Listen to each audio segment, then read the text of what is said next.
E vamos começar a falar de guerra também. Vamos falar aí da situação da Venezuela e da Guiana, né? Com certeza é uma situação que está em voga ainda. Muita gente espera, né, a gente falar sobre esse assunto. Aconteceu agora uma reunião no dia 15 que, entre aspas, né, lá o presidente, na verdade o presidente não, o ditador da Venezuela, certo? Maduro, entrou em um acordo lá com o presidente da Guiana, certo? A antiga colônia britânica. Enfim, por enquanto, dizem eles que apaziguaram a situação. Nós sabemos o interesse da Venezuela na Guiana. A Guiana tem menos de 1 milhão de habitantes.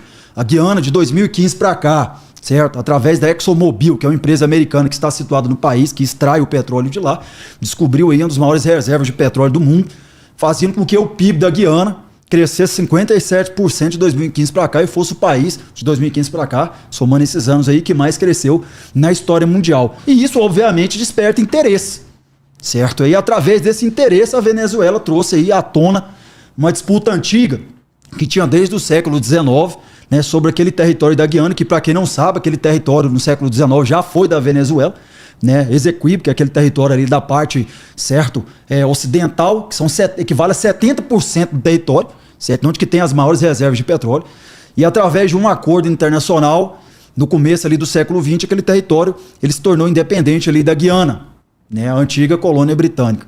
Todavia, por interesses econômicos, acredito eu que até uma oportunidade que o governo da Venezuela viu de sair daquela crise profunda que o país, que é um país comunista, está mergulhado, né? Aproveitou aí visando esse interesse econômico aí de entrar numa guerra com a Guiana, certo? Aí muitos falam, mas o exército brasileiro está preparado? Mas o Brasil está preparado? Muitas críticas rolam, mas eu quero deixar vocês a par de algumas informações que talvez muitos não conhecem. Mas existe uma pesquisa que é atualizada e ela é feita todos os anos, tá? Da Global Power Fire, que é uma grande pesquisadora militar e internacional, né, de ciências militares, reconhecida pelos países aí da OTAN principalmente, em que o Brasil ele era o 9º exército mais poderoso do mundo.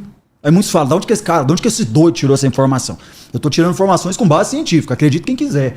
E agora o Brasil caiu para a 12ª colocação. A Ucrânia, que era considerada que estava na 20ª posição, agora, com a situação de todo o apoio que ela recebeu dos países aliados, ela subiu para a 15ª posição. E aqueles que continuam em primeiro lugar, que eles continuam imperando, que é os Estados Unidos, a Rússia e a China, a França, né, e a Inglaterra ali através do Reino Unido, continuam lá entre as primeiras colocações até pelo seu poder. Aí muitos perguntam, mas espera aí, como que chegam a essa conclusão? E eu vou explicar como que é feita essa pesquisa. Eles analisam a quantidade de militares da ativa, a quantidade de militares que está na reserva, eles analisam o PIB, a porcentagem do PIB investida, tá, naquele ano no exército, com tecnologia, com poderio. Eles colocam também nas estatísticas lá a quantidade de aeronaves, a quantidade de carro de combate, ou seja, existem parâmetros. E esses parâmetros, tá, através de cálculos, eles chegaram na conclusão dessa lista atualizada. E hoje o Brasil é o 12º exército mais poderoso do mundo. Aí muitos perguntam, o exército tem experiência? Eu quero que vocês entendam o seguinte, há séculos passados, o exército brasileiro, o Brasil, ele se envolveu em muitos conflitos internacionais, em defesa de partes do território brasileiro. Então, até uns séculos atrás, o Brasil tinha muita experiência de guerra. Aqui na América do Sul, o Brasil era o país que mais tinha experiência de guerra. E aí, ao passar do tempo, ele se mergulhou em décadas de paz. E uma coisa que eu sempre falo, é melhor desejarmos a paz do que a guerra. A guerra não tem vencedor na guerra. Essa história de que fulano de tal venceu, fulano de ciclano venceu a guerra, isso não existe. A guerra ela sempre traz derrota para ambos os lados, ela sempre traz perdas. E nós vamos discutir também, vamos falar, vocês estão percebendo a situação aí do Hamas com Israel, né? Dessa guerra, dessa nova guerra árabe israelense. Então todos os lados saem perdendo, com mortes de inocentes, certo? Com a diminuição ali da parte orçamentária do país, financeira, que muitas vezes entra em crise. Então essa é uma situação delicada.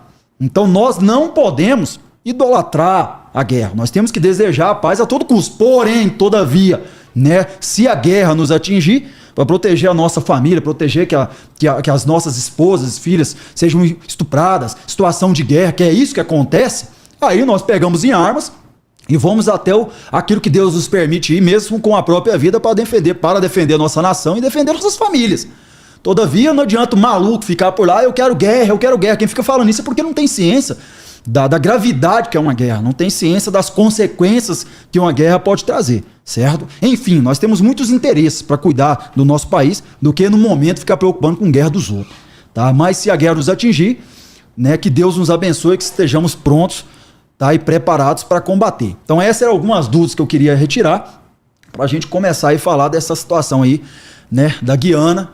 Deixa eu aproveitar e pegar esse gancho aí, manda irmão. ver. Você falou dessa pesquisa onde coloca Exatamente. em algum momento o Exército Brasileiro como nono e agora 12º. Mas teve uma notícia também de um site chinês lá, uma pesquisa da China, que fala que o Brasil é um dos piores exércitos do mundo. E isso aí acaba convencendo muito a opinião pública, né, a sociedade brasileira, não só isso, mas também o fato do Brasil recentemente não se envolver em conflito. E aí você falou que no passado o Brasil tinha participado de várias guerras e tal, mas entrou numa onda de paz, né? Que bom, né? Que bom. E aí fica sob essa suspeita sobre o verdadeiro potencial desse exército. O exército que você fez parte por muito tempo, que você honra, que você ama também. Eu queria só acrescentar isso aí para você, né? Que também teve uma pesquisa onde colocava o exército numa condição muito ruim. Essa pesquisa aí não dá para levar em consideração? É propaganda só negativa? Não sei qual é o interesse, ou realmente tem ali uma credibilidade também? Uma regra que eu vou passar para vocês. Tudo que vocês forem fazer na vida, e abra a capa do olho. Já tá dormindo e começou o podcast? Firma que não tem hora para acabar, não. Vamos lá. Comandos! Vamos para cima. Vamos pra cima. Essa porra aí. Essa parte aí, eu tô lembrando, eu levei vários sustos nos últimos podcasts, cara. Cada porrada dessa que tu dá aí, teve um que você tava assim, meio cochilando e deu aquela ligada. Mas isso é novidade, vamos vibrar, né? Tem que vibrar. Então, essa é uma situação complicada, mas eu quero que vocês entendam que toda pesquisa que vocês forem fazer na vida, seja sobre religião, seja sobre política, seja sobre o direito, qualquer área, olhe sempre a fonte. Obviamente, cada um vai arrastar a sardinha pro seu lado. Se você vai pesquisar sobre política e você vê fontes em um viés político, obviamente que ele vai arrastar a informação para o lado dele, seja para denegrir ou para ajudar. Então, primeira coisa, o sábio ele sempre pesquisa as fontes, coloca isso na cabeça de vocês. Então, essa situação que eles estavam falando era de uma fonte, tá? Uma fonte que o viés dela, viés para mim, controverso, que a intenção era deturpar a imagem do Exército Brasileiro. Nós temos que entender que depois do fato político que aconteceu no Brasil, o pessoal, essas fontes, usaram essa situação que aconteceu para lançar informações e se chama aí contra-inteligência. Isso é guerra psicológica. Tá? A guerra psicológica ela não acontece quando tem uma guerra mundial ou quando tem um conflito internacional, não. A guerra psicológica ela acontece no nosso dia a dia e ela vem acontecendo no Brasil utilizada para política. Então a guerra psicológica ela está aí. Hoje nós temos um sistema midiático, que são os grandes veículos de comunicação gigantesco. E aí o que acontece? Eu costumo dizer, ou você busca o conhecimento ou você recebe mastigado na sua boca. Se você espera receber mastigado na sua boca e você não busca, você recebe o que vier. Uhum. Então, isso aí você está sujeito a receber qualquer tipo de informação. É por isso que nós devemos buscar o conhecimento. Nós devemos pesquisar. Você recebeu a informação, vá atrás da fonte, pesquise, confirme em outros sites e verifique se aquela informação condiz com a realidade. E, infelizmente, muitas das informações hoje não condiz com a realidade. Eu concordo com você que realmente o nosso Exército Brasileiro atualmente ele é um exército que ele não está tendo experiência de guerra. Poxa, louvado seja Deus, que assim continue. Você já imaginou se uma situação dessa que está acontecendo em Israel começasse a acontecer no Brasil? É porque o pessoal brinca. O pessoal acha que essa novidade é uma novidade simples. Não é simples, pessoal. Todo mundo está sujeito. Eu quero que vocês entendam o seguinte, se acontecer uma invasão no Brasil hoje, a primeira coisa que vai ser analisado é a quantidade dos nossos militares da ativa, se eles suportam, tá, ali confrontar ali o inimigo. E aí o que acontece? Não tendo a quantidade de efetivo suficiente, a gente vai para os militares da reserva. O Exército ele tem categorias de reservista. Então tem aqueles que estão prontos para ser chamados, geralmente aqueles militares até 5 anos que deram baixa, militares de operações especiais que deram baixa, né, como os comandos, por exemplo. São militares que a cultura diz que eles estão preparados há mais tempo ali, prontos para serem chamados, para defender a pátria em algum momento que necessitar. E por fim, se o efetivo não dá, vão buscar o público civil, que é o que aconteceu na Ucrânia, está acontecendo, que os senhores estão presenciando. Então o senhor já imaginou sair do conforto da vida dos senhores, que atualmente muitos se preocupam em evoluir de vida, em trabalhar, em estudar, passar no concurso, de repente começar a mudar toda a economia do país, toda a cultura do país, começar a convocar homem em idade militar para poder servir na guerra. Então é isso que eu estou falando, pessoal. Não é tão simples assim a guerra. Então nós devemos desejar a paz, tá? Enfim, E muita gente, irmão, deixa eu só complementar aí Manda contigo. ver. Muitos desses que estão na internet, né, criticando o exército ou dizendo que o exército não serve para nada, quando entra num ambiente de guerra, provavelmente uma boa parcela desses aí vão sair refugiados. Vão fugir porque tem idade para servir, para se alistar. Então, o Brasil, como toda nação, a Ucrânia saiu, acho que 10 milhões.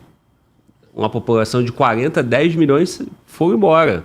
Enquanto todo mundo meteu o pé. Por que isso?